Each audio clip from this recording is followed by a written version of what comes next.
Ellen Henrietta Swallow Richards by Pramod Prem. Ellen Henrietta Swallow Richards was born on December 3, 1842 in Dunstable, Massachusetts.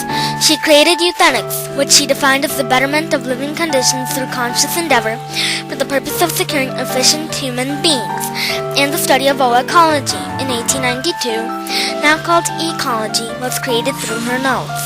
Her parents were Fanny Taylor and Peter Swallow, and they believed in a good education. When she was born, she was named Ellen Henrietta Swallow.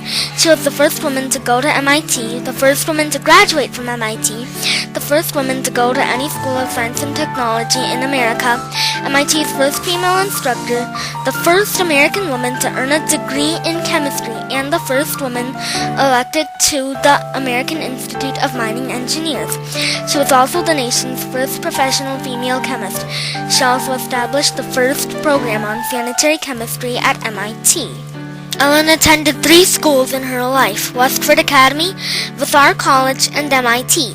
She received no formal education until she was 16. She was very busy. She taught, tutored, and cleaned for many years to save up to go to Vassar College.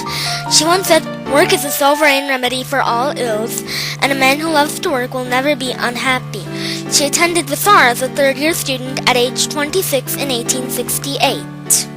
Ellen's focus was on chemistry, sanitary engineering, and home economics. At Vassar, she was influenced by Charles Perrault, the chemistry professor, who insisted on using science in situations at home. William Mitchell, professor of astronomy at Vassar, guided Ellen. Mitchell was active in women's work going up in science. Ellen received her bachelor degree at Vassar in 1870. Because she wasn't able to find a job as an industrial chemist, she attended MIT. Even though she was successful at MIT, she was in an uneasy situation. She wrote to a friend, "I hope I am winning a way which others will keep open. Perhaps the fact that I am not a radical and do not scorn womanly duties, but deem it a privilege to clean up and supervise the women's servants, etc., is winning me stronger allies than anything else. I am useful in a general way, and they can't say studies spoil me for anything else." Once she also said, "The only trouble here is they won't let us study enough. They are so afraid we shall break down, and you know the reputation of the college is at stake. But the question is, can girls get a college degree without ruining their health?" It is not known why Ellen did a lot of chemistry at MIT, when she did a lot of astronomy earlier, but maybe she did it because she thought it would help her do more public services.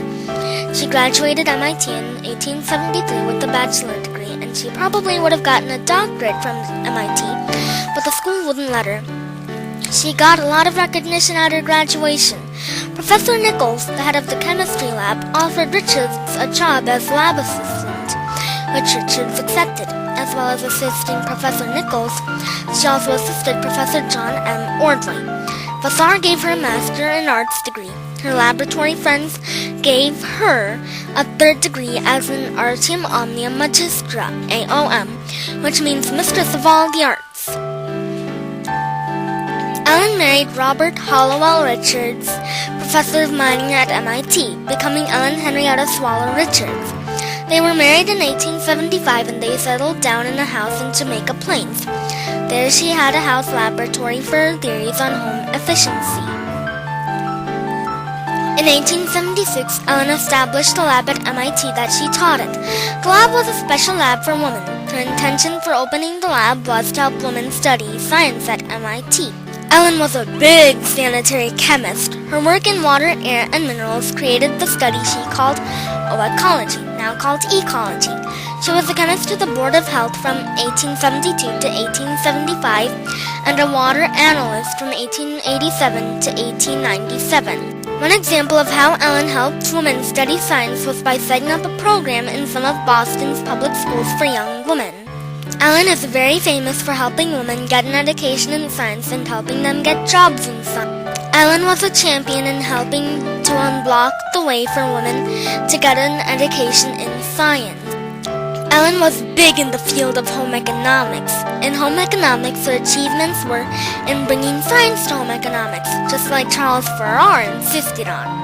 Ellen did studies on this, including poisonous content in wallpapers and fabric, changes in groceries, and the promotion of good nutrition. She published some books, including The Chemistry of Cooking and Cleaning, written in 1882, and Food Materials and Their Adulteration, written in 1885. In her later years, Ellen was a leader in bringing a scientific basis to home economics.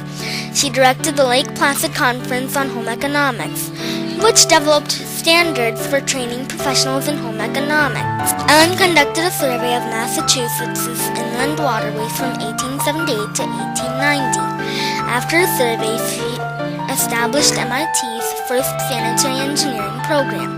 She also helped conduct a survey of Massachusetts' water supplies.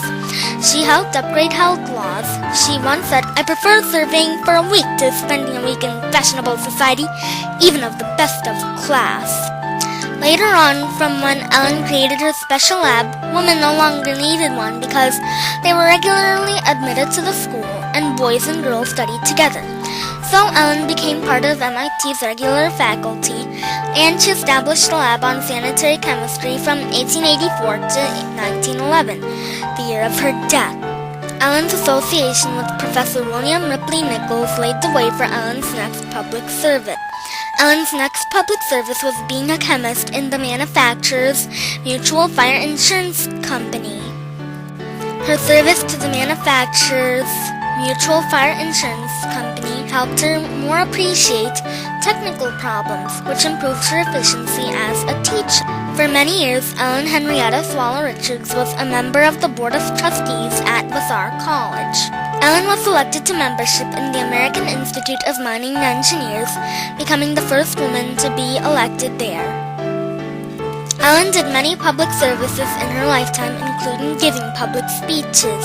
Ellen Henrietta Swallow Richards' last public speech was in behalf of better standards of living. Ellen Henrietta Swallow Richards died in 1911.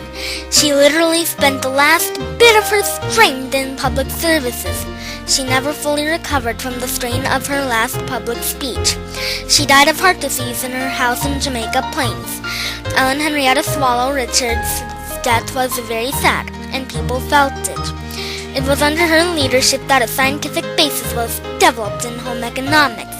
Ellen Henrietta Swallow Richards' greatest achievements were in home economics and helping women get a scientific job and helping women get a scientific education.